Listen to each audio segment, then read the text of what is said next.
concludes the court's explanation of the legal aspects of this case. And now, members of the jury, I come to my final instructions to you. Murder in the first degree, premeditated homicide, is the most serious charge tried in our criminal courts. You have listened to the testimony and you have had the law read to you and interpreted as it applies to this case. It now becomes your duty to try and separate facts from the fancy. One man is dead. The life of another is at stake. I urge you to deliberate honestly and thoughtfully. If there is a reasonable doubt, then you must bring me a verdict of not guilty. If, however, there is no reasonable doubt, then you must, in good conscience, find the accused guilty. Whichever way you decide, your verdict must be unanimous. In the event you find the accused guilty, the bench will not entertain a recommendation for mercy. The death sentence is mandatory in this case. I don't envy you your job. It now becomes your grave responsibility. Thank you, jurors.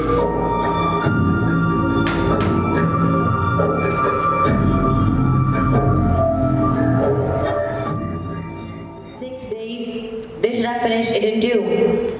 Talk, talk, talk. Did you ever hear so much talk about nothing? Well, I guess they're entitled. Everybody gets a fair trial. That's the system. Well, I suppose you can't say anything against it.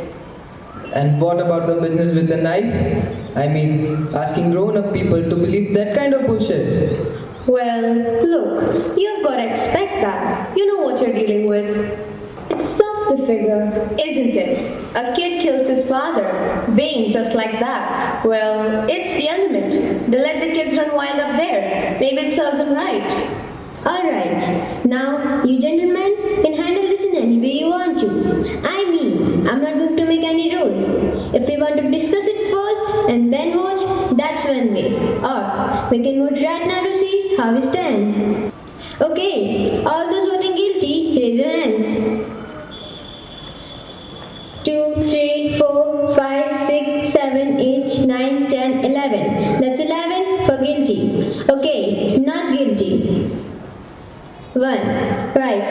Okay. 11 to 1 guilty. Now we know where we are. So what do you vote for? Not guilty? There were 11 votes for guilty. It's not easy for me to raise my hand and send a boy off to die without talking about it first. Who says it's easy for me? No one? I don't mind telling you this, mister. We don't owe him a thing. He got a fair trial, didn't he? You know what that trial cost? He's lucky he got it. Look, we're all grown-ups here. You're not going to tell us that we're supposed to believe him, knowing what he is. I've lived among them all my life. You can't believe a word they say, and you know that. I may have an idea. I'm just thinking out loud, but it seems to me it's up to us to convince this gentleman that we are right and he is wrong. Nobody has to prove otherwise. The burden of proof is on the prosecution. The defendant doesn't have to open his mouth. That's in the Constitution. The 5th Amendment. You have heard of it? Well, sure, I have heard of it. I know what it is. What I meant. Well, anyway, I think he was guilty. Look, what about the woman across the street? If her testimony don't prove it, nothing else does. I'd like to ask you something. How come you believed her? She's one of them too, isn't she? You're a pretty smart fellow, aren't you? I don't know. I started to be convinced. You know, with the testimony from those people across the hall, they heard the father hit the boy twice and then saw the boy walk angrily out of the house. What does that prove? Well, it doesn't exactly prove anything. It's just a part of the picture. I didn't say it proved anything. I can understand this sensitivity. Now let's stop the arguing. We're wasting time. It's your turn. Alright, I had a peculiar feeling about this trial. Somehow, I felt that the defense counsel never really conducted a thorough cross-examination. He hardly seemed interested. Too many questions were left unasked. And what about the ones that were asked? For instance, let's talk about that cute little switch knife. You know, the one that fine, upright boy admitted buying. Alright, let's talk about it. Let's get in there and look at it. I'd like to see it again, Mr. Foreman. Take a look at the knife. It's a very strange knife. I have never seen one like it before in my life, and neither the storekeeper who sold it to him. Aren't you trying to make us accept a pretty incredible coincidence? I'm not trying to make anyone accept it. I'm just saying it's possible. And I'm saying it's not possible.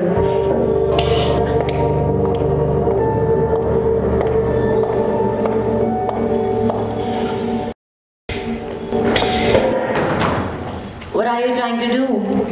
Yeah, what is this? Who do you think you are? Look at it. It is the same knife. Quiet! Let's be quiet. I want to call for a vote. I want you 11 men to vote by a secret written ballot. I'll abstain. If there are still 11 votes for guilty, I'll not stand alone. We'll take the guilty verdict into the judge right now.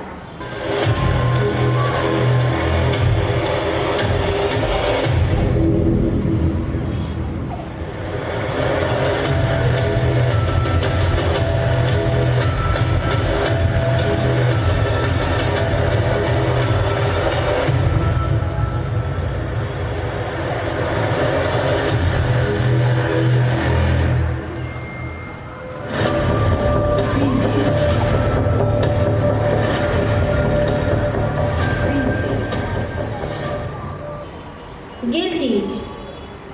Guilty. Not guilty. How do you like that? Another chap flips his goddamn wings.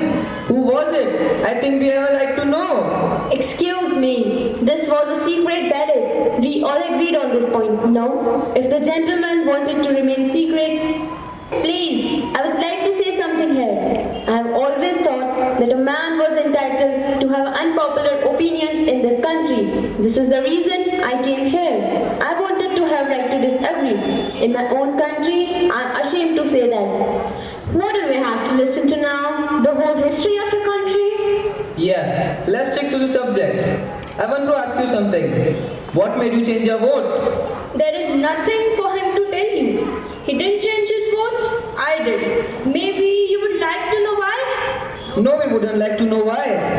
We are supposed to decide whether or not the boy on the trial is guilty. We are not concerned with anyone else's motive here. Guilty beyond a reasonable doubt. This is an important thing to remember. You said a mouthful.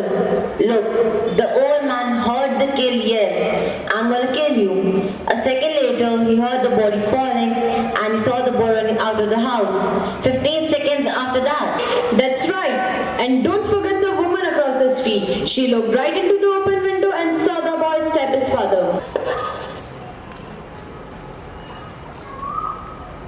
Your turn. We might as well pass the time. Wait a minute. This isn't a game. Who do you think you are? Alright, let's take it easy. Wait a minute. Take a look at the sketch. How long does it take an elevated train going at top speed to pass a given point? What do you think? About 10 or 12 seconds maybe? I'd say that was a fair guess. Anyone else? I would think about 10 seconds perhaps. About 10 seconds? I think I know him better than anyone here. This is a quiet, frightened, insignificant man who has been nothing all his life, who has never had recognition, his name in the newspapers. This is what you wanted? That's right. Thank you. Alright, this is the apartment in which the killing took place. The old man's apartment is directly beneath it and exactly the same. Here are the L tracks. The bedroom, another bedroom, living room, kitchen, and this is the hall. Here's the front door to the apartment and here are the steps. Now, the old man was in bed in this room. He says he got up, went out into the hall, down the hall to the front door, opened it and looked out just in time to see the boy racing down the stairs. Am I right? That's the story. 15 seconds after he heard the body fall. I want to try this thing. Let's see how long it took him. Alright, this is the bedroom door. Now, how far would you say it is from here to the door of this room? I did say it was 20 feet. Just about 20 feet is close enough. Alright, from here to the door and back is about 40 feet. It's shorter than the length of the hall. Okay, I'm ready.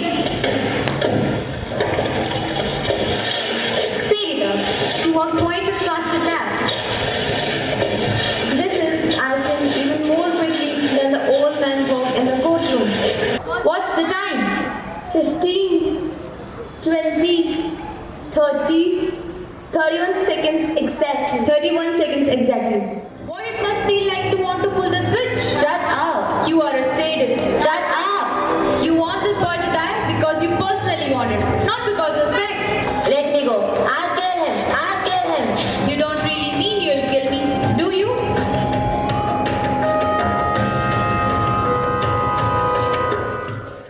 The vote is 6 to 6. I'm ready to walk into court right now and declare a hung jury.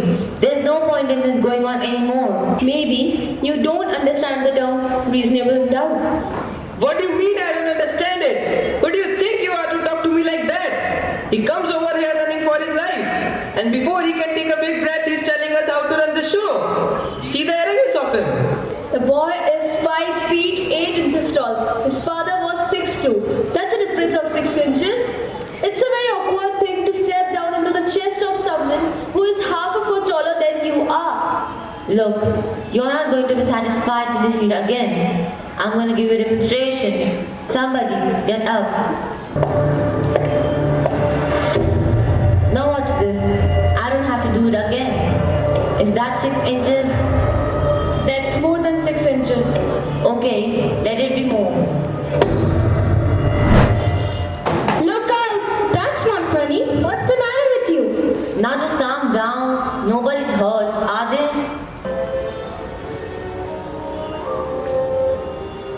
Did you ever stab a man? Of course not. Did you? Alright, let's not be silly. Did you? No, I didn't. Wait a minute. What's the matter with you? Give me that. Have you ever seen a knife fight? Yes, I have. Anyone who's ever used a switch knife would never have stepped downward. You don't handle a switch knife that way. You use it underhanded. Then he couldn't have made the kind of wound which killed his father. No, he couldn't have. Not if he had ever had any experience with switch knives. All those voting not guilty, raise your hands. 9. All those voting guilty. 3. The vote is 9 to 3 in favor of vindication. I believe I can recount it accurately. She said that she went to bed at about 11 o'clock that night. Her bed was next to the open window. Well, maybe there's so much evidence to go through. This is a pretty complicated business. Can't you see the clock without your glasses? Not clearly. Why? Oh, I don't know. Look, this may be a dumb thought, but what do you do when you wake up at night and want to know what time is it? What do you mean? I put on my glasses and look at the clock. You don't wear them to bed. The murder was taking place as she looked up, and the lights went out a split second later. She couldn't have had time to put on her glasses. Now maybe she honestly thought she saw the boy kill his father. I say that she only saw a blur. I think he's guilty. Does anyone else? No, unconvinced. You are alone. I don't care whether I'm alone or not. I have a right. You have a right. Well, I told you I think the kid is guilty. What else do you want? Your arguments. I gave you my arguments. We are not convinced. We are waiting to hear them again. We have time. Listen, what's the matter with you? You're the guy. You made all the arguments. You can't turn now. A guilty man's gonna be walking the streets. A murderer. He's got to die. Stay with me. I'm sorry. There's a reasonable doubt in my mind. We are waiting. Well, you're not going to intimidate me. I'm entitled to my opinion. It's gonna be a hung jury. That's it. You're all alone. It takes a great deal of courage to stand alone. All right. Not guilty.